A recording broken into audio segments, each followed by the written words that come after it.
okay. How are you? I'm good. Are you feeling better? I think it's working now. I got a message. Okay. Yeah, it's live. We're live on Facebook, apparently. Do you have it, girls?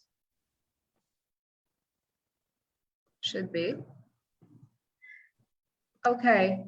All right. We are about to start the Zoom meeting. I'll just admit all the other people waiting.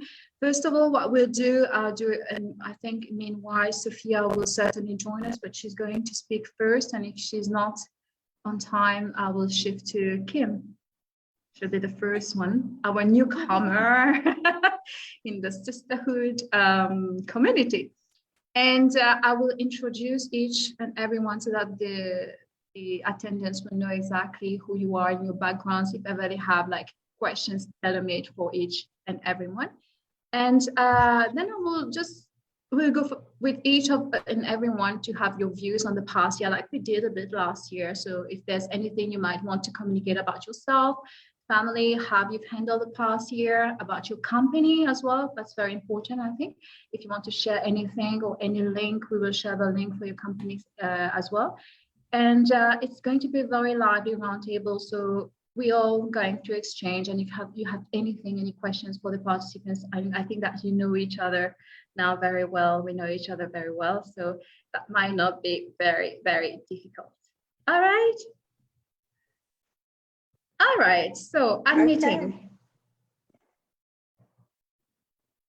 And who is going to take a screenshot? I know Priya, she does this very well.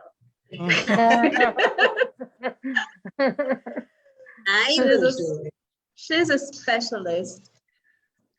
Hi, hello everyone joining us. So why don't you? We are live on Facebook as well. I think there's someone who left the mic on. I will. Please, yes, if you could please mute your mics. Okay, Sofia, Dr. Sofia is connecting herself, so we wait for her to be here. Hello, Sofia. All right, so I'm going to record.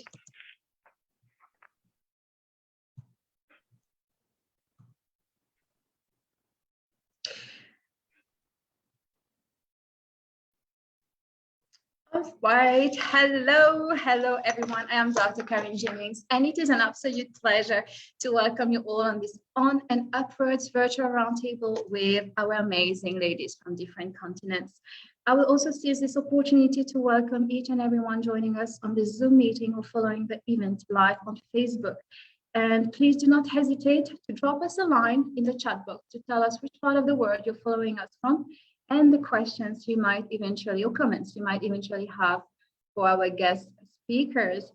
And you know, when I first started this movement last December 2020, first of all, I was not thinking about any sequel, I must say, nor that the COVID-19 will still play a major role in the discussion this year. However, I must say that, and for people to know that as international keynote speakers, professionals, mentors, we are not just here to do our jobs, but with time, there is a sisterhood connection that is built up among us, and the present situation makes it very, very important to keep in touch, to share our insights, and to bring love and support to each and to all the people that touch us and are in our daily lives. So that's why I'm doing this event today. So before we proceed further, I would like to introduce you to each of our guests here tonight who will be communicating their share of experience with us. So our first guest, is Dr. Pierre Sofia. Hello. Hello, thank you for the invite again this year. I'm amazing about your activism and your movement creation. Thank you for hosting. Thank you so very much, Sofia. So Dr. Sofia is a high performance consultant and elite mental healer with a PhD in exercise physiology. Sofia inspires high performing leaders, politicians, elite athletes, athletes, coaches, and healers to transform their lives for over 20 years, reaching their own gold win to reach their personal records, take big leaps in improving their performance, win the hardest negotiations, change health, businesses, finances, and relationships by growing their leadership potential to dimensions they could not even imagine. The Elite Performance for Global Leaders Institute she founded is a research, education, and service institute dedicated to exploring and expanding human consciousness and performance growth with a mission to inspire global leaders across the world to be purposeful and disciplined, wise masters of themselves, and dedicated, inspired elite leaders of others that lead by example to find the wise leader in both women and men. So thank you very much, Sofia, for being with us tonight. Thank you for the invite. I'm very excited. Thank you, Carine. Thank you. Our next speaker is Miss Kim Rountree. Hello, Kim. Hello, Dr. Carine. Kim Rountree is an American empowerment speaker, serial entrepreneur, business expert, and founder of The Passionate CEO. Kim encourages, inspires, and empowers people to remove the top 2 passion killers that are fear and failure so they can continue to live their life on purpose. Kim is one of those leaders who will shift your mindset to a place of momentum. Kim has been an entrepreneur for almost 2 decades and is eager to share her knowledge with others. She is also known for her previous co-ownership of 4 mental health facilities in Louisiana that she and her partners eventually sold to a prominent inpatient hospital, and her current co-ownership with the Soleil Group, a mental health consulting company. Thank you very much for joining us, Kim. Our next speaker, Karen. Hello, Karen. Hello. Karen Elizabeth Bucknall is from the United Kingdom. She is a sociology graduate and qualified broadcaster and journalist, travel writer, photographer. She's the founder of Karen Elizabeth Bucknall Media, an all-rounder in digital media, social media, and media from presenting production work. Karen is a cancer and brain tumor campaigner and activist. She works a lot with cancer and brain tumor charities to raise public awareness, educate society, and reduce the shame and stigma living with these illnesses.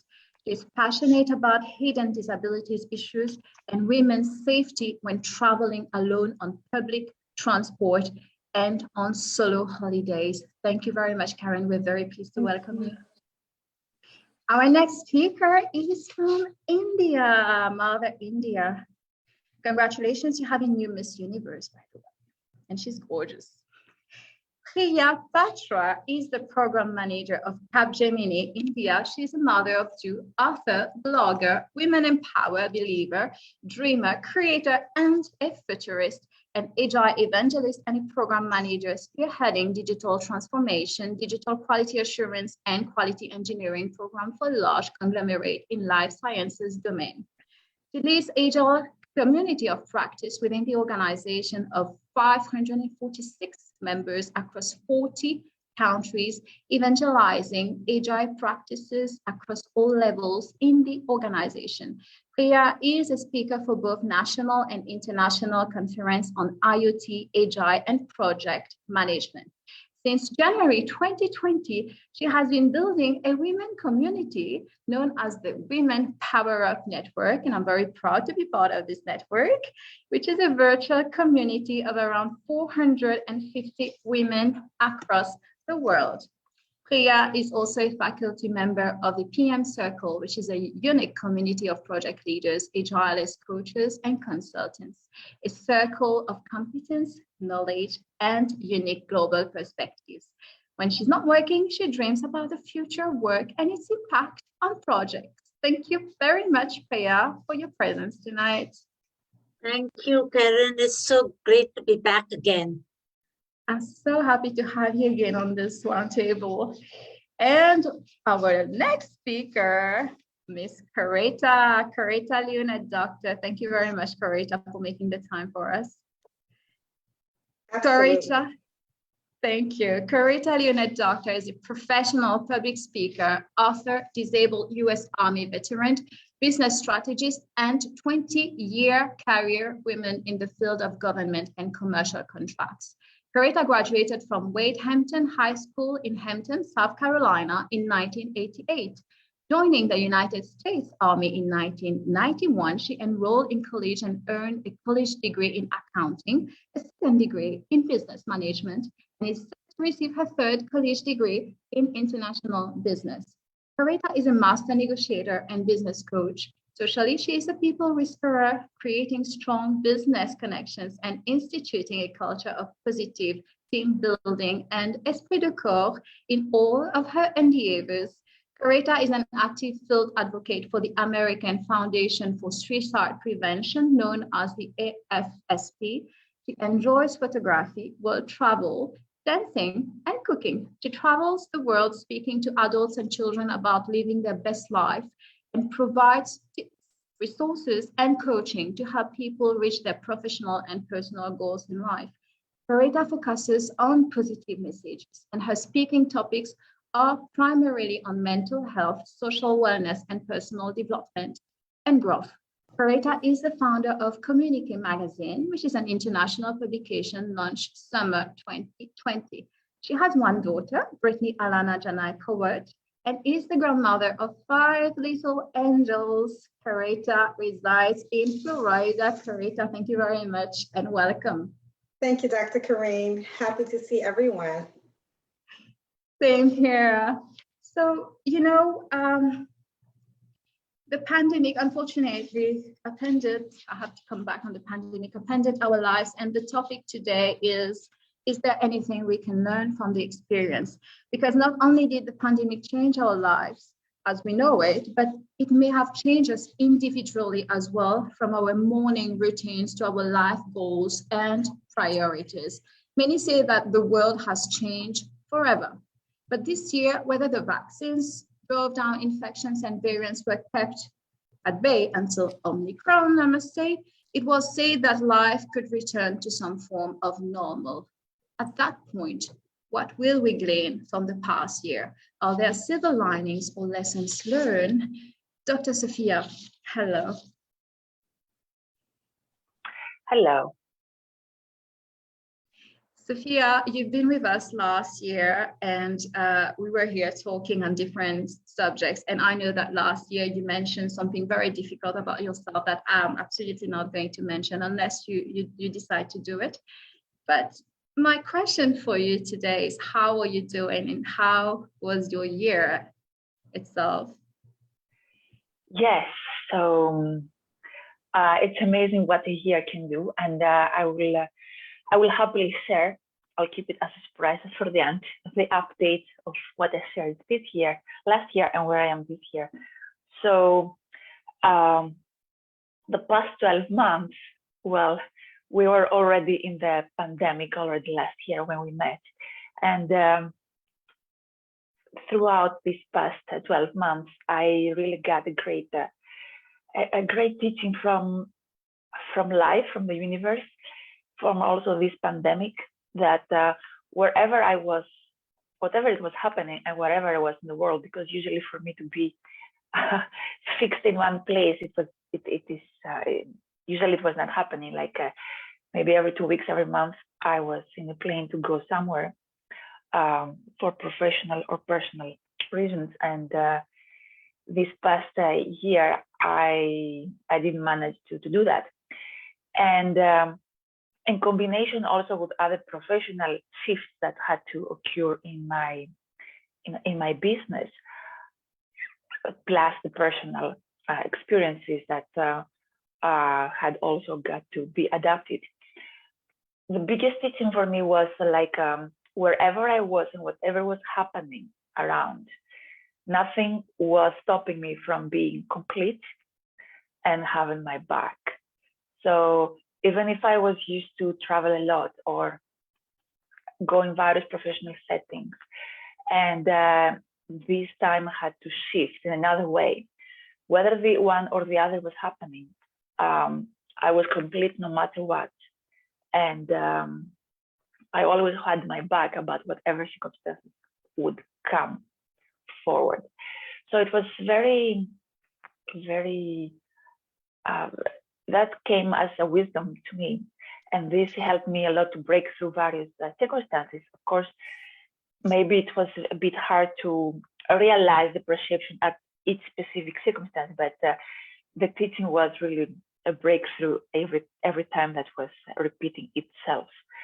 And it realized how important it is to build that level of performance, that leadership that is necessary, also when we are on our own, and to build that resilience that we are required to build, especially at hard times like that. And this is also how it also assisted not only personally, but also to witness other people around me, other clients, how their gold records, what are their gold records? Sometimes we think that due to pandemic or because we are limited to a Zoom call, we cannot travel, we cannot meet in person, we cannot really achieve our targets. However, we cannot even imagine what can be the outcome when we really pursue it, and we can adapt and be flexible with the circumstances, and then our records will come up in ways and at timings that we cannot even imagine. And sometimes we even have to kill our own targets to be able to receive and open up to the biggest thing that is there waiting for us. And last year I had shared that 2020 was a hard year for me because I had a miscarriage, and there was a pathway to fertility and to pregnancy, which continued now also throughout the 2021. However, I'm glad to share with you right now I'm expecting a baby within 2 months. So, oh my God, that's the news. That's the news. That's the news, and I haven't shared on social media. So it's the first place that I really share about that. Congratulations. And yes, a lot of things can happen in 12 months. And this was a very big thing to not only to manifest, but also to experience. And it was a day-by-day experience. It's not like without planning and everything, but day by day to be grateful and to say like, thank you for the day and thank you for this day was completed in absolute abundance, and not to be expected anything for the next day or for the next period, but to be in that completion process. And I know because I've talked with a lot of women that are on the pathway of getting pregnant or fertility difficulties. And one message that we have to give is like, okay, we know why we want to get pregnant or to have a child, hopefully. However, when we have a struggle, it is to go back and think like whether I have or I don't have a child, how complete, and I am here to be complete with or without. And to be pregnant or to have a child is the next level of art, with its challenges and with its pleasures, of course.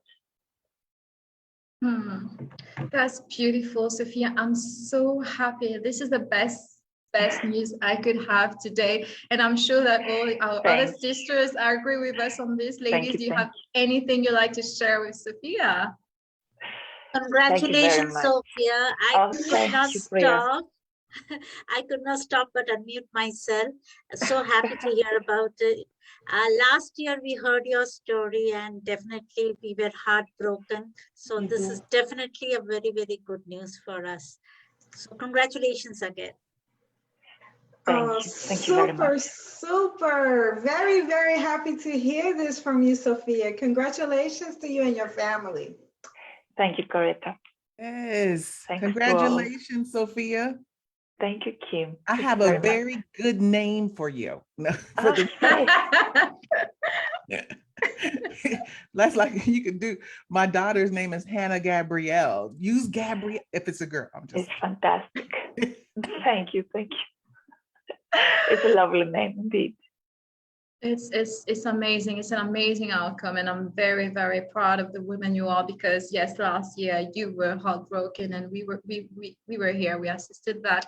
And when I started because I didn't talk about this with you prior to the roundtable, because first of all, I didn't want to come back on a difficult subject, and secondly, I didn't want to go on a subject that will make you feel uncomfortable, because it is very intimate and we can't talk about things that are private, without persons being aware. And I didn't want to take that risk and make you feel sad or bad about the situation. But I didn't know about this news. I can tell you all. And this is an amazing gift that you're giving us prior to Christmas, because really, you deserve this. You deserve this more than anything. And I'm very happy for this outcome. I wish you all the very best in this new journey of yours.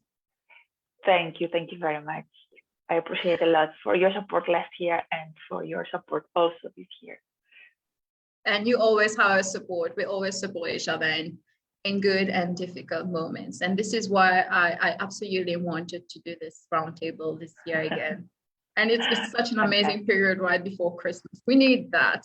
We need that. Definitely. Thank you very much, Dr. Sofia. Definitely, Karen, this is up and onwards, or on and upwards. That's it. That's chosen. I couldn't choose a better one. So we're moving with you, Priya. Yeah. We're moving to India. Priya, and thank you very much, Sophia, again. Congratulations. Priya, last year we've talked about the challenges and how you've defined the COVID as a catalyst for transformation and change. And we've also talked about how organizations need to be resilient, about innovation, and how it requires a new mindset, being an innovator, among other things. And you said that thing, you said, I realized that it was time for me to learn and relearn. So that was your sentence last year. So what happened the past year? I think that you've been doing a lot of webinars. She's a master of webinars. Every time she's doing webinars, I'm like, don't you miss real communication? I am still learning, unlearning and relearning. Yeah, of course. But remember, you said something, Karen, very nice, that this COVID has a silver lining, right? And just yesterday, I was in a call with, few folks, and they said this virtual world, right? I was speaking to someone in Alaska from Mumbai, and I wouldn't have thought about it if it wasn't for COVID. And they said that, see, this is one of those silver linings, rare silver linings that you get. You get to collaborate across boundaries. I will say, I try to find my silver lining and I'm leveraging it to the fullest. Okay. That's great. Now, let me tell you one thing. Very interesting thing happened today. I have subscribed to a dictionary site, in my passion to improve my vocabulary. As you said, I keep speaking in webinars and conferences, and I want to use the best word to impress people. So I have subscribed to a dictionary site. They send me word of the day every day. And today they have sent me word of the year. And can anyone guess what that word of the year is? You tell me? What's that? I couldn't get you. The word of the year. Yeah, of the year 2021. What do you think is the word of the year of 2021 is? Is it lockdown? Lockdown? lockdown. Pandemic. I said Well, that was 2020. That was that year. Yeah. Well, I will type it on the chat window, and this is the word of the year. They told me, and I don't know whether I'm pronouncing it Oh. right. It is allyship.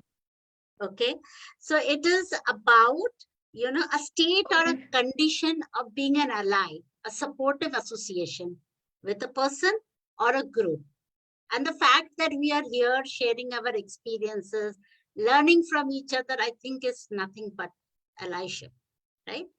And if I retrospect, and of course, I didn't go through very difficult times, even in 2020, not 2021, apart from being working from home. I'm naturally very interactive person. I'd like to speak to people, talk to people, you know, jump around. So that kind of constricted me. But however, if I look at myself, right, I think it was all about this allyship or allyship. I don't know how to pronounce it, but I'll take I it as just learned a allyship. new word. I don't know if the English speakers knew about they know about this word. Karen, Corretta? How No. do you Never pronounce heard of it. Never heard of it. How New would you one for pronounce me. it? I don't know. I'm from Birmingham. We pronounce it probably totally different to the rest of England. Allyship? allyship? Okay, so Never I'll go heard with of the that. word. I'll go with that, Karen. Yeah, and you know, yeah, as Karen said last year, right? Dr. Karen said last year I talked about, you know, how I was learning, unlearning, and relearning stuff, right? And a few things that I learned is how to become more creative, more innovative. That invoke the entrepreneur in yourself. So I'm not an entrepreneur. I work for an organization, but even within the boundaries of the organization, how you can become more creative, try out new things, right? Strengthen your relationships with your family. These are the things that I learned in 2020. Of course, I unlearned many things as well, right? You know, virtual work can work. You can even trust people. You can become great friends, just as we are right now. Even if you have not met each other. I met Dr. Karen only once, but we bonded quite well in that 1 or 2 hours we were there in that event. So, and post that it has been virtual always, so it can work. That is what I have unlearned, and I've relearned the power of purpose, and I'm strengthening on that even this year in 2021. This year, I thought was a bit better than the last year. As I said, I reinforced all my learning of allyship, right? And as Karen said, right, that I also am a founder of a women network, and we call it as a Women Power Up Network. And just to give you a background, this is a community, virtual community that we have created. And right now we have around 800 strong women, virtual platform all across the globe. And that gives us, you know, the opportunity to connect with anyone and everyone across continents and across cultures. And we truly believe that in this world, everyone has a unique capability. And you really do not have to be an expert to kind of help each other or power each other up. And 2021 was very, very special for us as a community. We transcended across geographical boundaries. We had, you know, we went into Europe, Africa, as well as Latin America. We have special leads who leads, you know, these our values, evangelizes our values and vision across these regions. We've organized around 10 events, and Dr. Karen was one of our superstar speaker in one of those events. And you wouldn't believe that, you know, events cuts across all time zones. And we discussed multiple topics, like how to renew, start afresh towards a new beginning, maybe. How do you build your career with ethos, pathos, and logos, led by the most charismatic Dr. Carine, to mentoring. And it had it all. I would say that was an immense learning experience for me. I love this. It was amazing. And I recommend you to add the other ladies Ladies, I it's will, amazing. definitely. And we've had amazing speakers as well. Because we are virtual, we could even call people all across the globe. And you wouldn't believe the former First Lady of Zambia, that is Dr. Maureen Mwanasa. I don't know whether I'm pronouncing her name right, but Dr. Maureen had come to speak in one of our events. That was an Africa region event. And of course, I have a very good team with me who, kind of supports us and works together to make this happen. We've also doing some mentoring initiative, and we really want women like you or whoever is there in this call to become mentors. Or if you want to be mentored by any of these leaders here, yes, please reach out to us. We will definitely ensure that you get the right mentorship. So it's our vision to ensure that we touch lives of the women that we come across, right? Again, about allyship, I will say.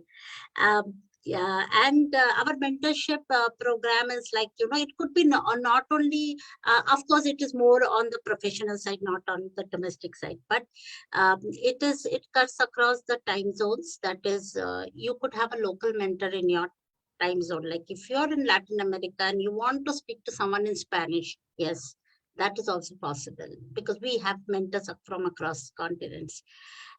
So yes, anyone who wants to be part of this program, please do, kind of reach out to me. Dr-Carine is also one of our members. Yes, reach out to Dr-Carine and we can definitely support each other. And as a leader of this community, I learned one thing, which is servant leadership. Love the people that you are serving, right? And listen to the community, because many times we have certain, blind spots. We think we are right, but if you lend an ear, there is a lot of opportunity of improvement.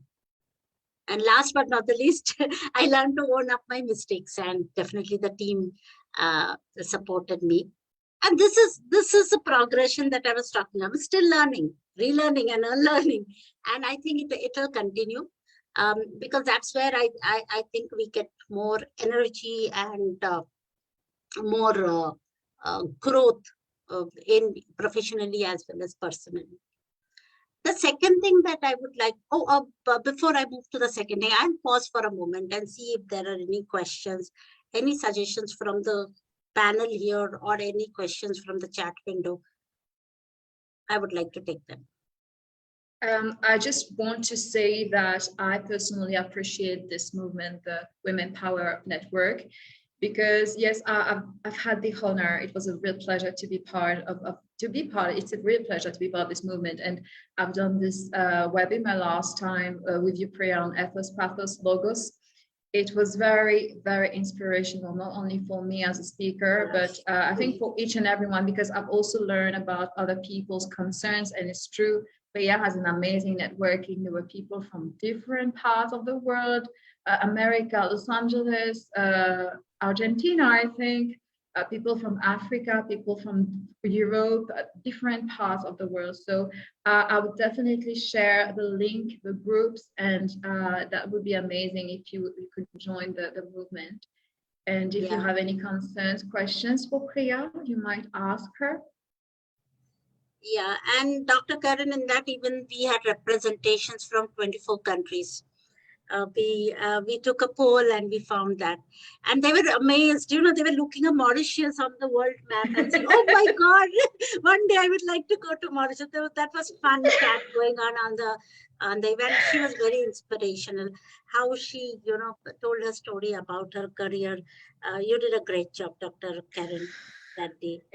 It was a real honor. Thank you very much. And about Mauritius, lots of people go and Google it. Like, where is Mauritius? Many people, they don't know where Mauritius is. Some people really think is it French? Someone said too much of water around it. Someone said that, remember? That was real fun. But definitely, I would like to wind up, by saying that, yes, this year, is definitely being on and offward, yes. And 1 year later, yes, COVID is still there. But instead of being tied down, let us try to find that silver lining, right? Let us embrace that next normal that we are, we are facing now.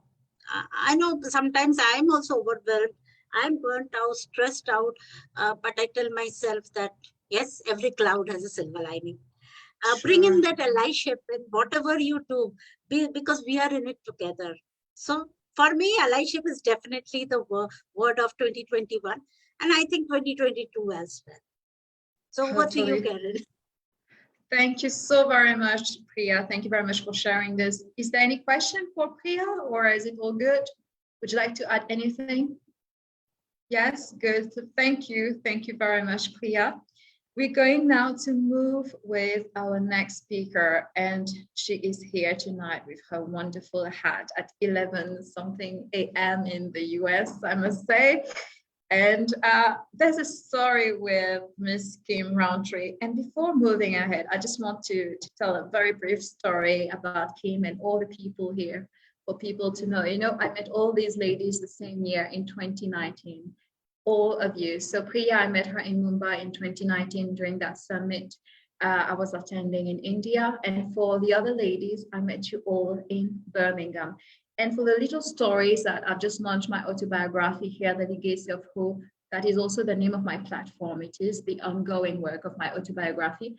And some people don't know that I first presented that book in Birmingham in 2019.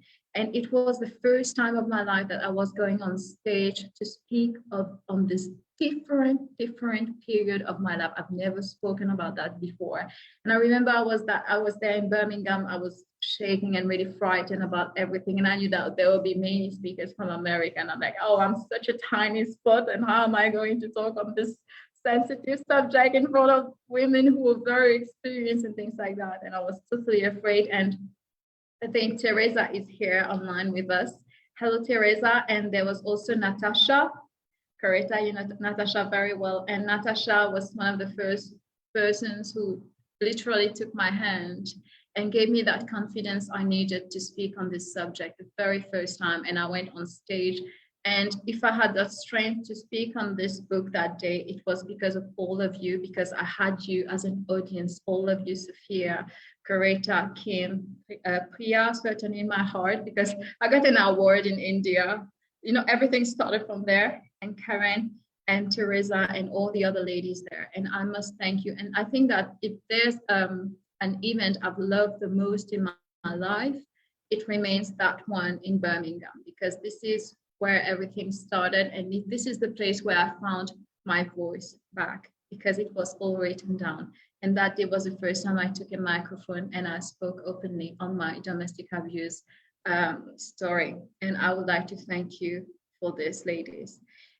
And I went now a bit of laughter because she wasn't that even too, Kim. And there was a story with Kim. Kim had an amazing story to share with us, about luggage, about delay, about clothes. Hello, Kim, tell us everything. Make us laugh. Yeah, I remember that. We did too. Yeah. So we were talking about it. Actually, we were talking about it a couple of days ago. My husband and I, we went somewhere. I think it was Hawaii for my birthday. Yeah. Because I was talking to Corretta. And so this is what happened. We went to to Birmingham, and I thought this is my first time. So I was thinking I'm going to be all, bad and ship my clothes before I get there so I can just walk free in the airport, right? So I shipped my clothes to Birmingham, and they kept them. Like, they wouldn't give me my clothes, my suitcase. So I was there for a while, and I'm a bigger size person, even though I'm losing weight, but I'm a bigger size person. And the clothes there were small. Like, so I had to go and go, to this store, and I had this outfit on. And when you go to a place and you wear clothes, you have to buy clothes that doesn't really go with you, but you have to buy them anyway because you don't have any other choice. So I put those clothes on and I had to speak. And so you all know when you speak and you're uncomfortable, it feels weird. So I was talking and I said, I'm just going to tell them, listen, you all, my luggage, I haven't had my luggage in 3 days, and I've been wearing the same pants for 3 days. And so when I said that, everybody was looking at me like I was nasty. They were like, what? And so I was looking, someone was on the front row. I don't know who it was, but I looked at them. It was Corretta. Oh, it was? Okay. Corretta and Palmer. I was looking and I said, what? And they said, oh, pants means panties here. And I said, what? I said, oh, no, it wasn't that. I haven't been wearing any panties. So, oh God, we laughed so hard on my insides it was so funny to me. So I remember that. I will remember that for the rest of my life. You hear me? Because I'm up here talking to people about fear and failure, right? And I'm talking about the fact that I've worn the same pants, basically panties, for 3 days. So it really opened the room up, right? To have conversation. It opened it up. It opened it up. But I appreciate you all letting me know and put me back on track, letting me know, yeah, Kim, that's panties. So yeah, it was cool. I never knew that. No, in England. I never knew that. Karen would need some explanation. Yeah, I'm from Birmingham, and in England we have a very unique sense of humour. It's we have to. I mean, look at our government. Yeah, pants means like knickers, underwear, briefs, and it is like between American and English, you do have these odd, funny words. So we're all looking at Kim going, she hasn't changed her knickers. And obviously it's just lost in translation. Yeah, but it was very funny, and I was really like cracking up. It was just so funny. I'm so sorry, but even okay. Now it's funny. It was okay. It was helpful. I remember the face of the guy who was responsible of the sound. Yes. That was the most awkward. Yes. He was looking at me him. like, yeah. He's the one who started that. His reaction. He's the one who started the reaction. Oh, that was funny. But that was a very great moment. So team oh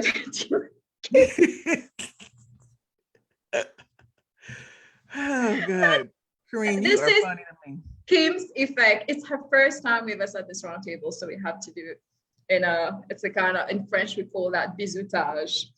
So Kim, tell us all about you and how you spent the previous year. You were not with us last year, but is there anything you would like to share with us during this past years? Anything particular that happened to you, and how you're managing your business, family, everything?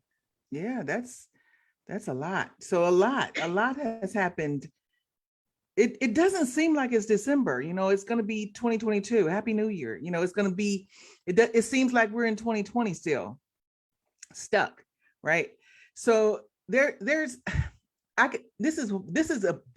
going to tell you a brief story about something that happened to me a while ago, and it will tell you where I am today, if that makes sense.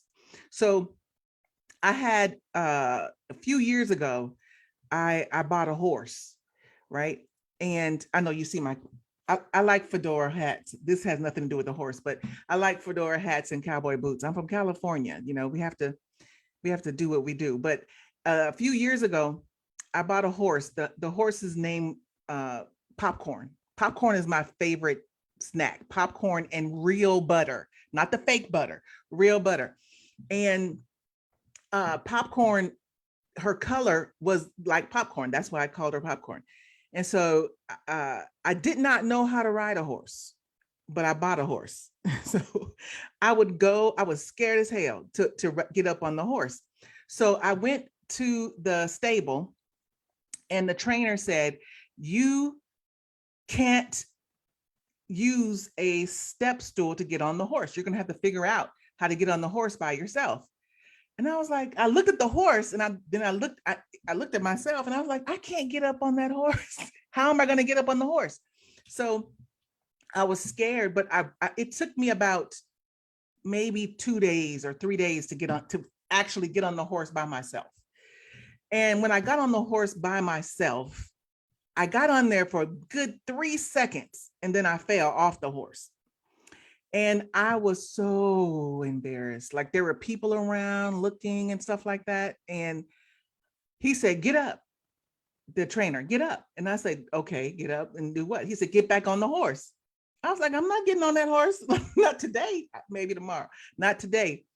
So I did not ride my horse for about maybe 3 months because I was scared. So I would go to the stable and I would give my horse a bath. I would get the W4 and I would spray the W4 on her mane and I would brush the mane and I would wash her. My horse was the cleanest horse in that stable. You hear me? Like there was no dirt, like the horse was clean. I did that for almost 3 months because I was scared to get on the horse and to ride the horse. So I would cut her hair chins because, you know, horses have hair chins. I didn't know that, but horses have hair chins. And when I finally got to the point to ride my horse, this is what I want to say. What does this have to do with what happened this past year? This is what I'm going to say. I have learned that we do the same thing with fear. We procrastinate, right? And what this past year has taught me not to do is procrastinate. I will not. Fear is another word for procrastination in my book. And so this past year, I have done things that I would never have done. And one of them is that I realize that I'm important. I have a tendency to take other people on and help them without helping myself. So as women, generally, we're givers, we're nurturers. We want to help everybody. We want to make sure everybody's okay. That's fine.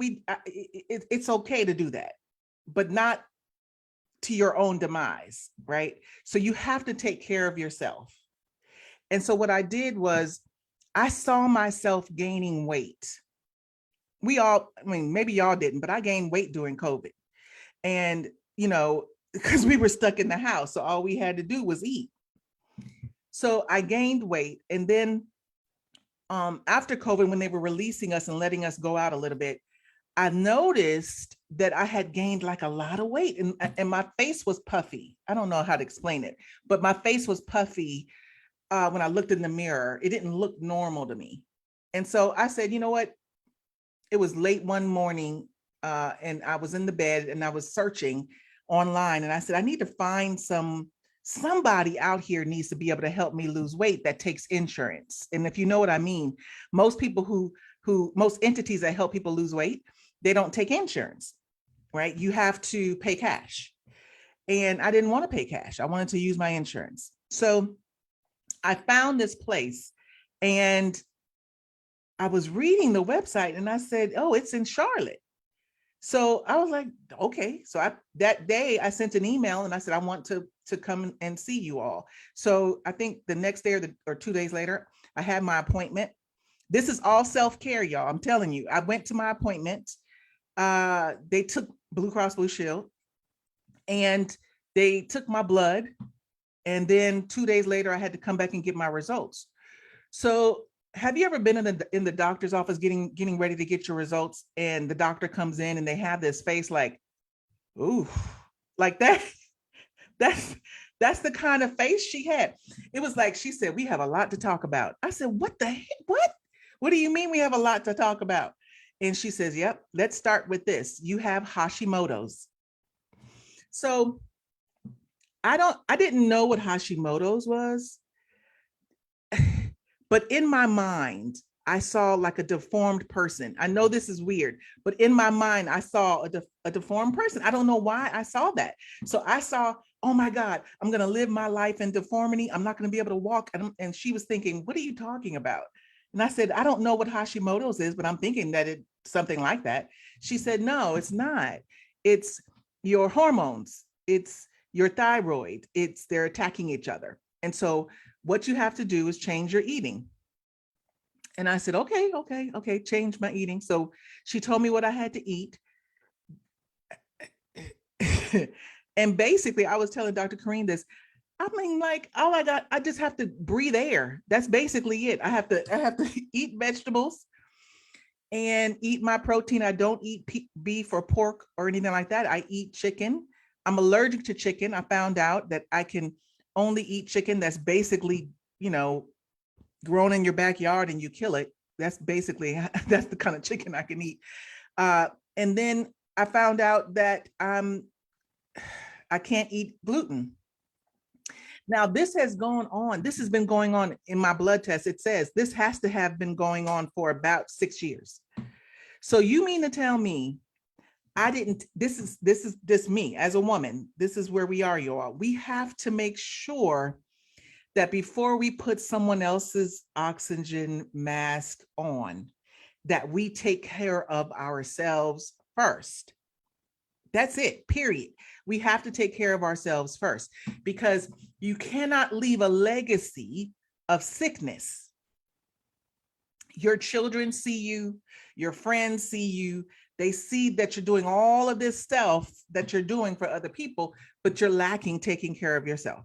So I believe that this year has taught me to take care of Kim, and it's okay to be selfish.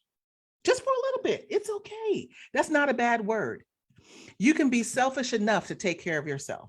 So that's what I've done. And I've gotten to the point now where I've been in this particular program this is my 4th week, and I'm down 15 pounds. And that is awesome for me. It is awesome for me. But I'm doing it in a way that I'm eating. I haven't even worked out yet.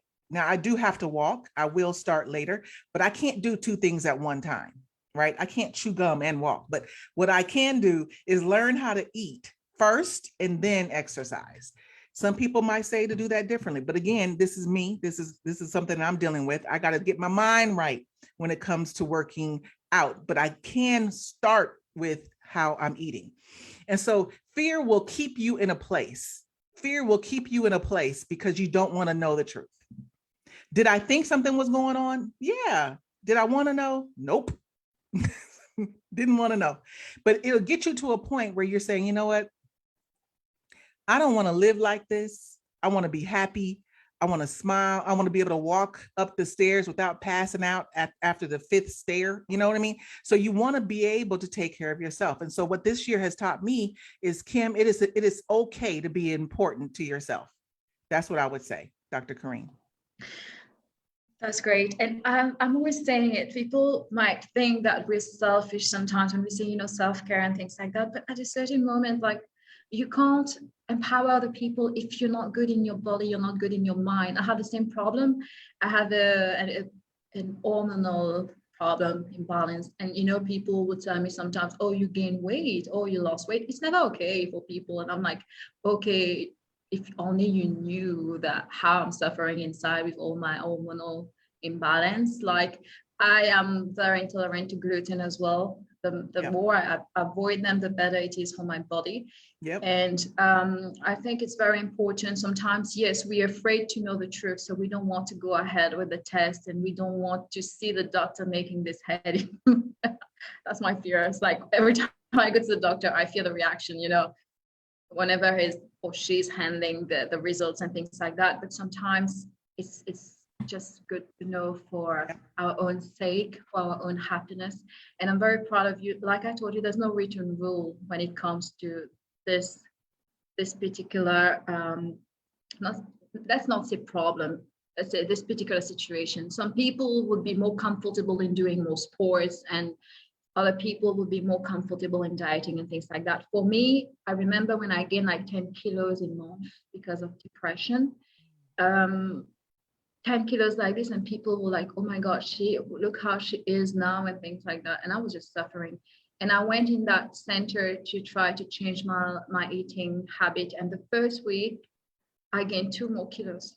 And I went there again and I was like, I don't know what happened, and I'm unable to lose. And only require my own motivation first, because they were giving me the guidance, but I needed to be ready in my mind to do things the way I felt more comfortable for me to perform them.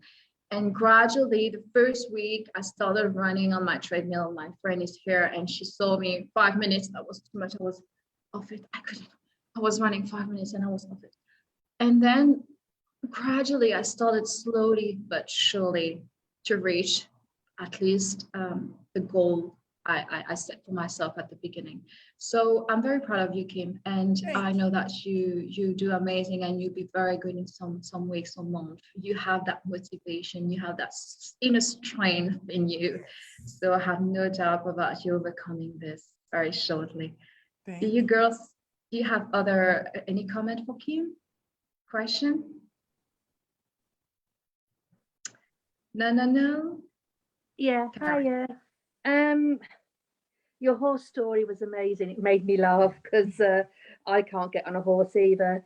But I mean, yeah, I can't even get on a donkey, let alone a horse. You mentioned it is all about self-care. Every woman's story is about self-care. Did you have moments when you just felt, that you wanted to give up, you just didn't want to carry on, just wanted to always be in that situation of COVID, gaining more weight and just thinking, what's the point? I'm just going to give up. Did you go through that phase? So today is Friday, right? And Wednesday, I had that day. It was Wednesday night. And I was reading, listen, Google helps you, but Google cannot help you. Especially when you are a self-diagnosed hypochondriac. So I was on Google and I was researching stuff, right? And I don't know what I read, but it did something to me. I saw something where it said if you don't lower your numbers, that it could lead to cancer of the breast or your colon. And I've read that other places, but I don't know why when I read that tripped me out to the point where I just literally broke down and started crying. And I'm not one to cry, period, with people looking at me, right? So my husband was in the room and I was crying and I was talking to like his he couldn't see me, but he could hear me. So I was talking and he looked and he said, "Are you crying?" And I was like, "Yeah." And I was out. And I don't know, it felt very good to cry because it was a release, because I don't do that often. So I was like, well, shit, since I'm crying, I'm just gonna cry. So I just let it out. And afterwards I was like, okay, okay, I feel better. Okay, I could do this. I could do it. I'm going to do it. If you can help me, if you can support me, if I can get someone to come in here and help me cook my meals because I can't cook, if I can help somebody to come and help me figure out what to buy, then I can do this. That's where I was. But before I was like, I don't know what to do. And so when you're confused like that, it makes you feel like you're out of control. And I don't like being out of control. So that's what made me, start crying. And yeah, I wanted to give up. I was like, I'm going to get me some gluten. I was going to go get me some wheat bread with some turkey, with some mayonnaise, with some cheese, because I can't eat dairy either. I was like, well, what am I going to eat? That kind of stuff. I said, I want to be happy, but I want to be healthy. So yeah, it's hard though, but I think it's okay. We don't have to be strong 100% of the time. And that's what I had to tell myself. I'm just going to cry. I don't even care. Absolutely. Yeah, absolutely. There's no shame in letting go. No. And sometimes we need to get all this frustration, anxiety out, and crying for hours help. People, they don't realize how powerful this is as a therapy. I mean, really is. I love to cry because I feel so much better after that. Before, during a certain period, I was always going in the shower. I was always crying in the shower because I didn't want people to show what I considered as a weakness. But then with time, I just realized that whenever I was crying, it wasn't about being dramatic. It's just that I'm frustrated. I'm a human being, and I just want to live my emotions fully. And crying is part of this healing process of emotion. So yeah, we should not skip that. Nope. So don't be afraid to cry. Nope. Thank you very much. Any other comment for Kim? No, we're all good. All right, so we're going to the United States of America after United Kingdom. So, Karen, how are you feeling? I remember last year we've been talking about the anxiety that people, especially cancer survivors, people going to cancer treatment, they have with the COVID. We've also mentioned about the social reaction. And I understood that time that you were studying and you were not able to go to university as well. So you were doing some kind of online learning that was really difficult for you. You couldn't see your sister. And from what I've seen recently, you're with your family now. So yeah, how was that year for you? Yeah, it's been an up and down year. Like I imagine we've all had good points, low points. I have the best of both worlds. I live with my sister in Cheltenham, which is near the Cotswolds. Shakespeare, Hills, you name it, the royal family, most of them live in the Cotswolds. So it's very beautiful. And then I also go back to Birmingham a lot and stay with my mum and dad and see my old friends. So it's the best of both worlds. And they're only literally about 45 minutes away from each other in the car. Onwards and upwards, yeah. I got over cancer July 2020. I rang the bell. Only 2 months later, I got another brain tumour. And I've got what they call an acoustic neuroma, which is a low-grade brain tumour, left-hand side of the brain, going across the hearing line, which affects mobility, balance, hearing, memory, concentration, and I get really bad vertigo. When I'm walking, I feel like I'm swaying all over the place. Not very good on escalators or lifts, but I've recently had a brain MRI scan, and they're just testing to make sure it's not brain cancer. They don't think it is. And in the new year, it looks like the brain tumour will have to come out. I mean, it was bad enough having cancer. It was a double blow, but I've just recently qualified as a journalist. So I work a lot with cancer charities and brain tumour charities, just to promote them, raise public awareness, educate society, and sort of banish all those misconceptions, and hopefully try and reduce the shame and stigma of having cancer and brain tumours.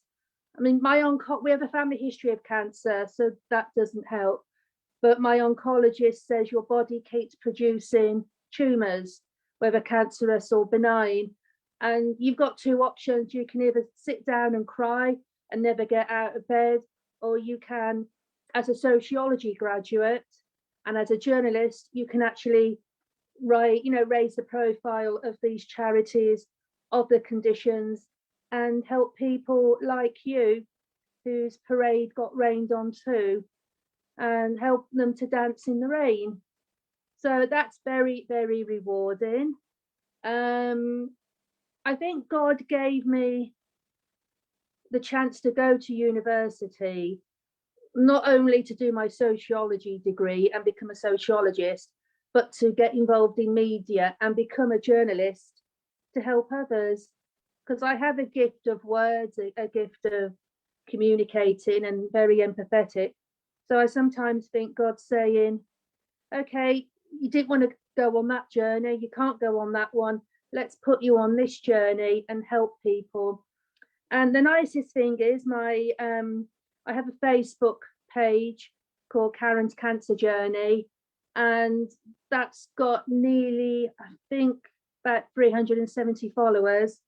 And I'm now helping mostly women, okay, some men, but a lot of women with their cancer journeys. and that's very rewarding. And also, I think the most important thing is when you have a brain tumor, you're not going to keel over, because there's enough science, research, surgery, and treatments out there to make you better. So it's not a walking time bomb. It's not a death sentence. It's just something that's inconvenient that can be fixed, just like most cancers can be fixed. So it's been a very educational year. It's been one of sort of accepting that I'm now a professional career woman, and literally there now to help other people. Yeah, I mean, it's just been amazing. I've gone self-employed, Karen Elizabeth Media, because I've been trained in all aspects of media, as Carine rightly said at the beginning. I can do scripting, editing, researching, presenting in front and behind the camera. And I think it all just boils down to this gift of being able to use words wisely, being able to communicate with people, and being very empathetic. I also, halfway through the year, regular CT scan, picked up I have 2 cancer markings on my liver, which means at some stage I will get liver cancer. But as they said to me, if I have these 3 monthly CT scans and bloods, they'd be able to pick it up very quickly and nip it in the bud. And basically, I'm a very strong, determined, brave woman. I'm not going to let cancer or a brain tumor destroy my life. I want to be that little old lady in the old people's home, you know, having a protest, being a bit of a rebel, you know what I mean? I don't want to be going into my grave in my early or mid 50s on a happier note, because it gets really depressing. I get, honestly, people like, oh, don't you get depressed talking about cancer? Yes, I do sometimes, but I like it when people have inspirational and empowering stories of overcoming that cancer or overcoming that brain tumor, telling their story and helping charities and people in the same situation to overcome it. Because yeah, you could either sit there, mope and cry and never get out of bed, or you could basically help others. And I mean, the UK charities are so desperate for money, and it's all about fundraising and promoting them and getting the pennies in their charity, because the pandemic has really knocked their funds down. And without the funds, they can't do the research and the science and the treatments to make people like myself better. But it's been a good year. I took 2 months out and I travelled all over Devon and Cornwall and the south coast of England, discovering places I never knew existed. And that's when I realised women's safety. You might have heard of Sarah Everard. She got murdered by an off-duty police officer, and there's been 1 or 2 other women that have been murdered recently, walking home from the pub or, you know, walking home from friends. Women's safety in the UK is a big, big thing, and it can be dangerous on the trains and the buses, especially late at night. And I think as a woman with a hidden disability, I'm keen to point out that not all disabilities can be seen. Some are hidden, you know, like having asthma or wearing a colostomy bag like I do. That's a hidden disability.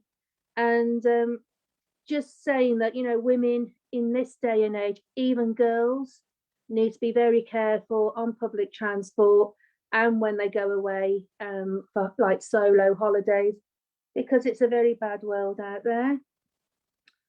I'm quite streetwise, and as a former holiday rep, air hostess, flight attendant for the Americans, there's always this sort of language barrier. What's an air hostess?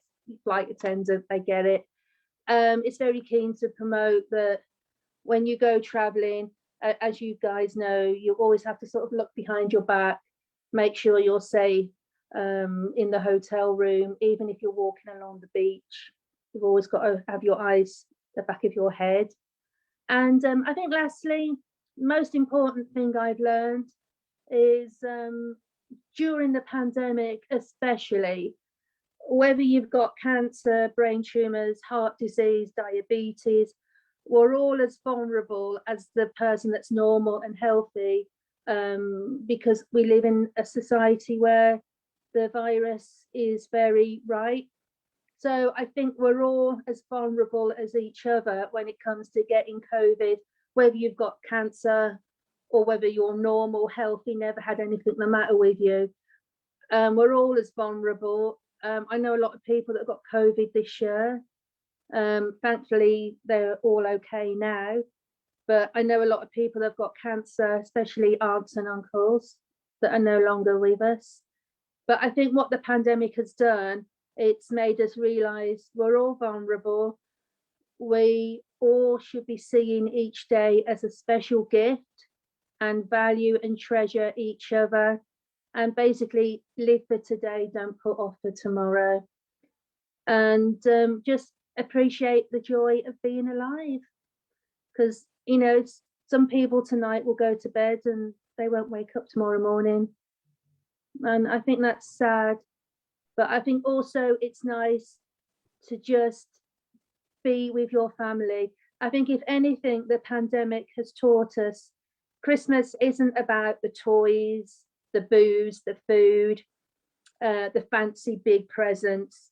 It's all about family and being with each other and just appreciating the small things like picnics in the park or Zoom calls, you know, as long as it involves fellowship, just appreciate it.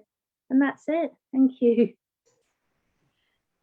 Karen, every time I listen to you, every time I hear you, I see your post, you know, there's only one word that would come to me. It's warrior. I'm like, where does she get all this strength, this courage from? Because I think from upstairs.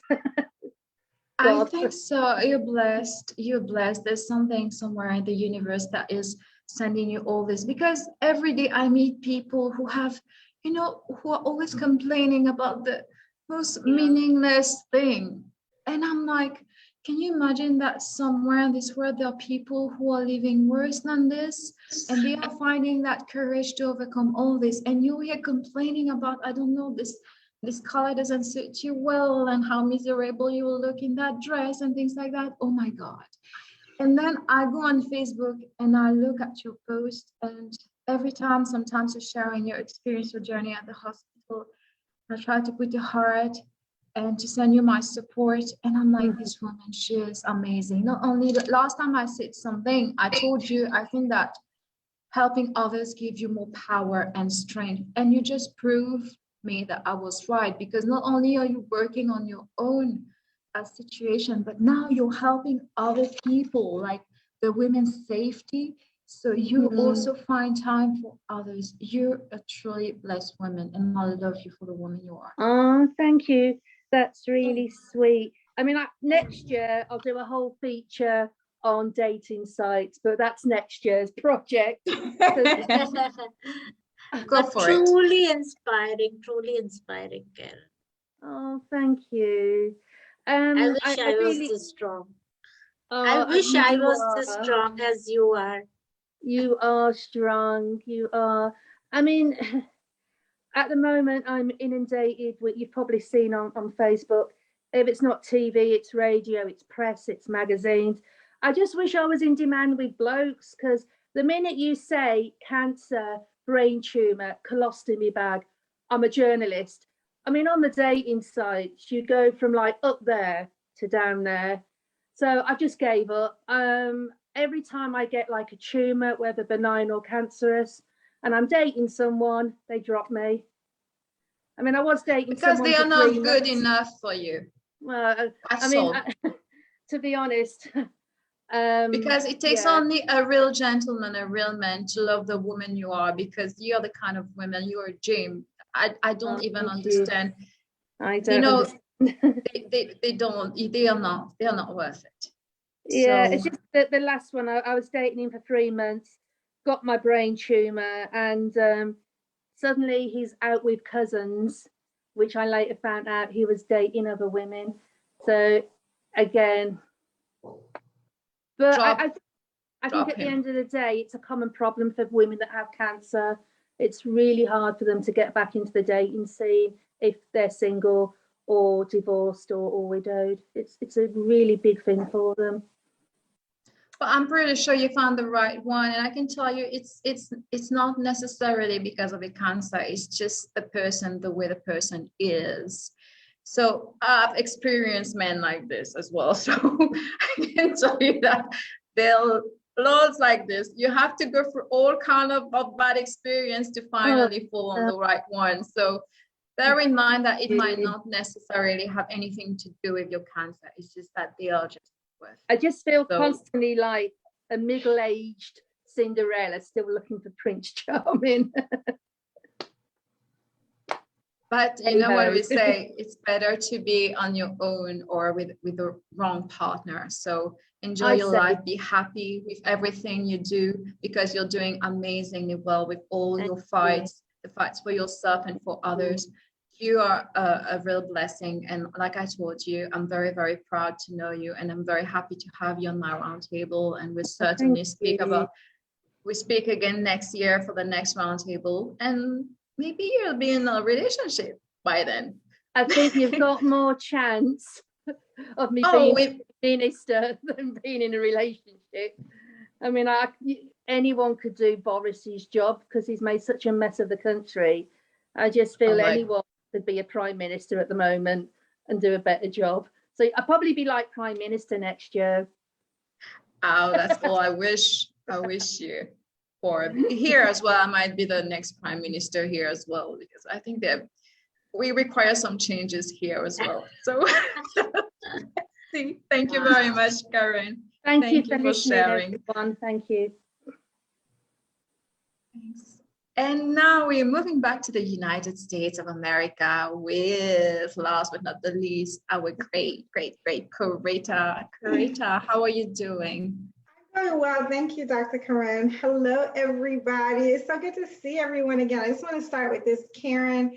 I remember when we sat for dinner in England a couple of years ago, we were just enjoying each other's company. You never mentioned cancer. When I came back to the United States and I was following you, I had to look to see if it's the same courageous woman that I had met. You never mentioned it. You never complained.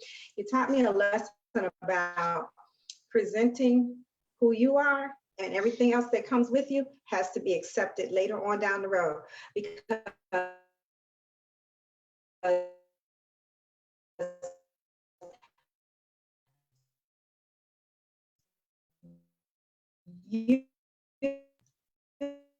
I think we're having some network problems.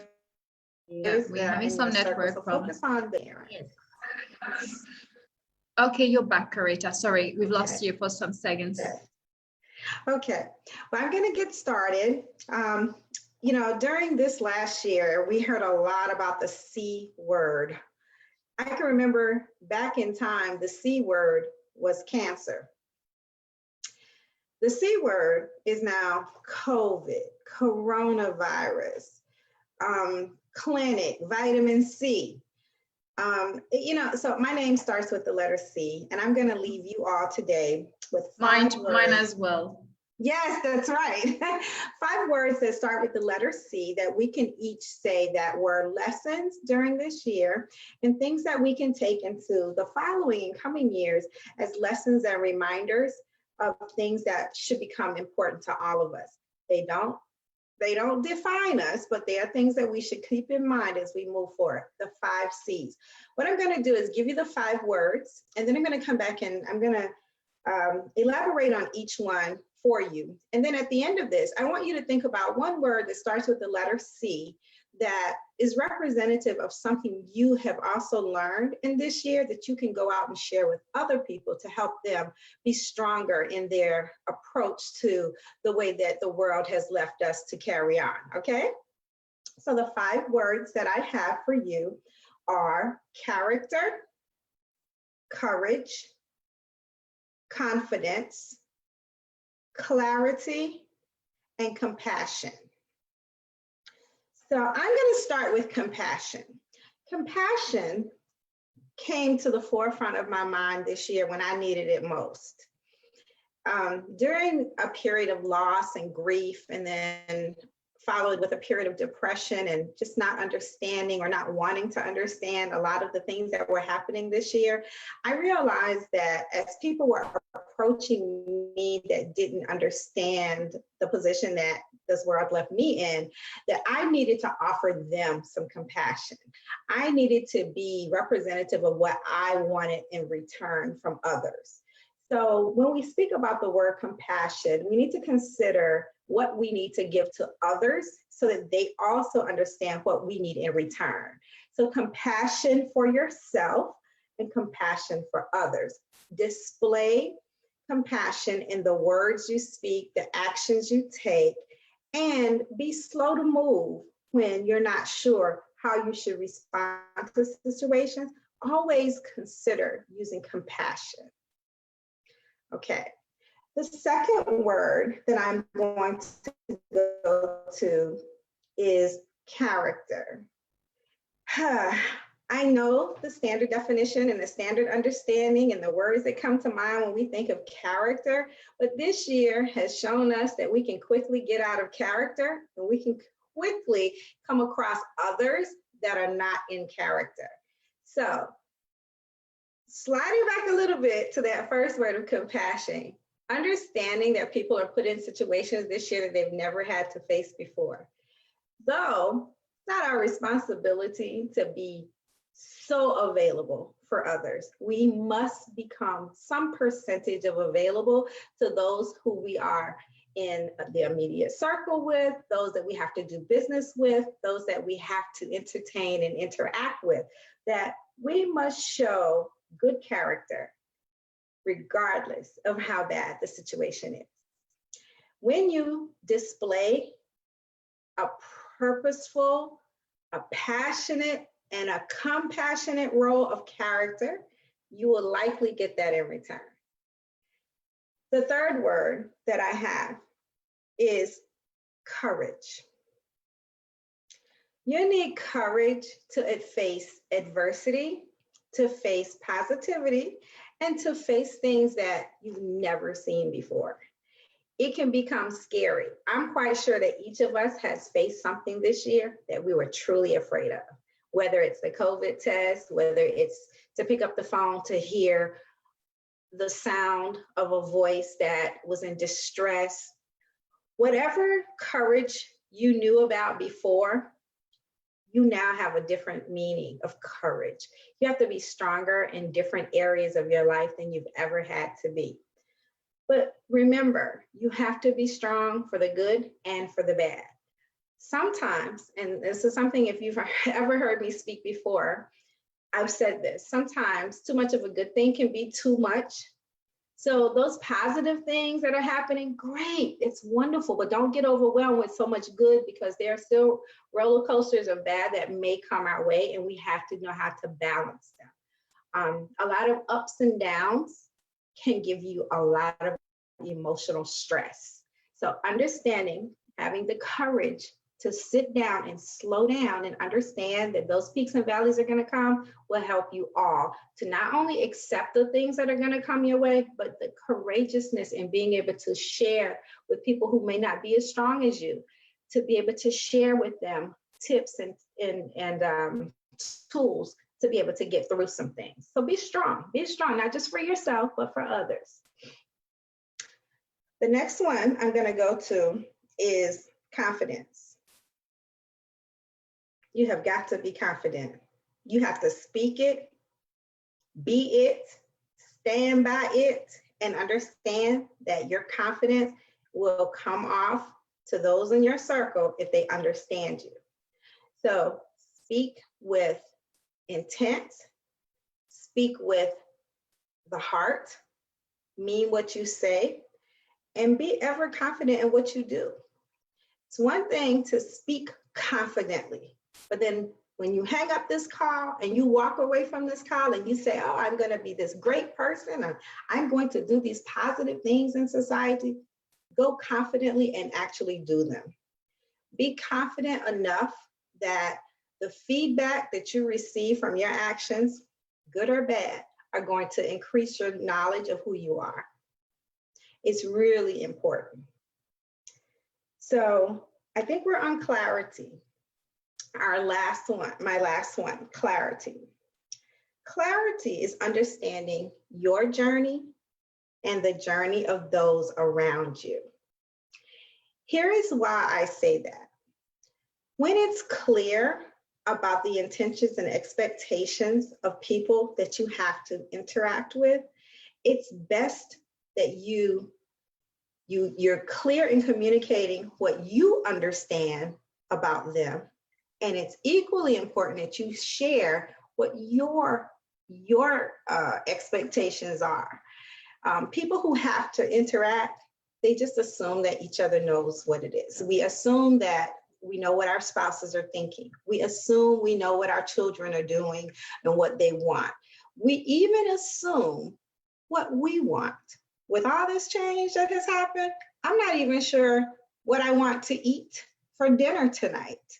Okay, something as simple as being clear in everything you do will help you avoid confusion.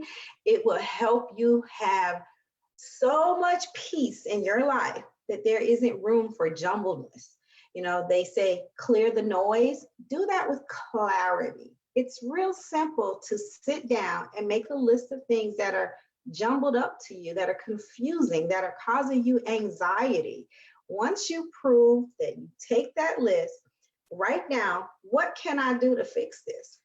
It will give you a path to clarity. So if we go over those 5 words, compassion, clarity, confidence, courage, and character, and you put them all together, you will then have a code to being prepared for whatever is going to come. So that's what I have for all of you. And I hope that you take some time, just use that letter C. Think about something in your life, in your day-to-day, that can prove to be beneficial to you. I chose C because my name starts with Corretta. I take vitamin C's every day. And when I start a conversation and they say the C word, I'm thinking, I got my own C word. You're gone with your COVID and Corona. I'm not even focusing on that. I have a whole list that are important to me and those around me, and we're going to exercise using those. So with that, I'm finished. I enjoyed seeing all of you. And I have to say that the real superstar here today is my cousin, Judy, who's joining us from New Jersey. I am so happy. Look, my weekend is made now because support means a lot to me. And when I tell you that my family stands in the gap in ways you will never believe. Thank you, Judy, for joining us. And thank you all for having me. Dr-Carine, see you soon. So very much, Corretta, and thank you, Judy, for your support as well. And I must say that the word C is most certainly one of the most complex and complete letters, like Carine. So ladies, so now we've reached the end of this virtual roundtable. It's been an amazing pleasure for me to have you, to see you again after a year. And yes, we do text each other, we see our posts, but like talking, exchanging like this is very important to me. And I thank you so very much for accepting this invite at, let's say, at last minute, because I was thinking, shouldn't I do, and things like that. And I was like, no, I'll miss them if I don't do it. So I did it, and you're all here, and I'm very happy. Thank you so very much. So from what I gathered from this virtual roundtable today, like we've seen through the different speeches here, is that of course nobody knew what their words would come when the words would come crashing down and when they'll be grounded for months. So sometimes we're so consumed by larger events that we fail to appreciate the little moments, and these are the little moments that we overlooked like a year ago, and now we look forward to every single day. So it's time for us to appreciate them and to be grateful for what we have.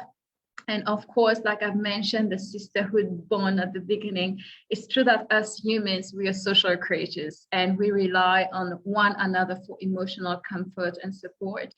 And it's very important to stay connected with loved ones in this, especially in this time, these uncertain times, I must say. So we can lift each other by sharing good content and keeping the mood light in unfortunate times. And of course, we must also know that our actions and words can lighten or dampen someone's mood and state of mind. So we never know when someone, or we never know what someone is going through. So it's best to be kind to every person, and small acts of kindness can save lives. So now we know that the current situation has certainly led to frustration and anger, but if we can do our bit to spread joy, love, and support, then that will also make us feel peaceful. So let's be grateful and let's count our blessings that can help us calm our thoughts. Thank you so very much for your presence. And for the ladies in the United States, I wish you a very, very good day. For our lady from Birmingham, a very good afternoon. It must be like 5 there at the moment. Priya, a very good night. Judy is in the United States as well. A very good evening, a very good day to her as well. Anshu, very good night. Warwick, thank you very much. You are the only guy in the room tonight. Warwick is from New Zealand. He's been watching the whole program, so thank you very much for your masculine support. So lots of kisses. Happy holidays to you all. And we keep in touch. Stay safe. And Merry Christmas. Happy New Year. I will keep the speakers for some seconds if you don't mind. Bye. Hi. Bye. Okay, I'll keep the speakers for a while.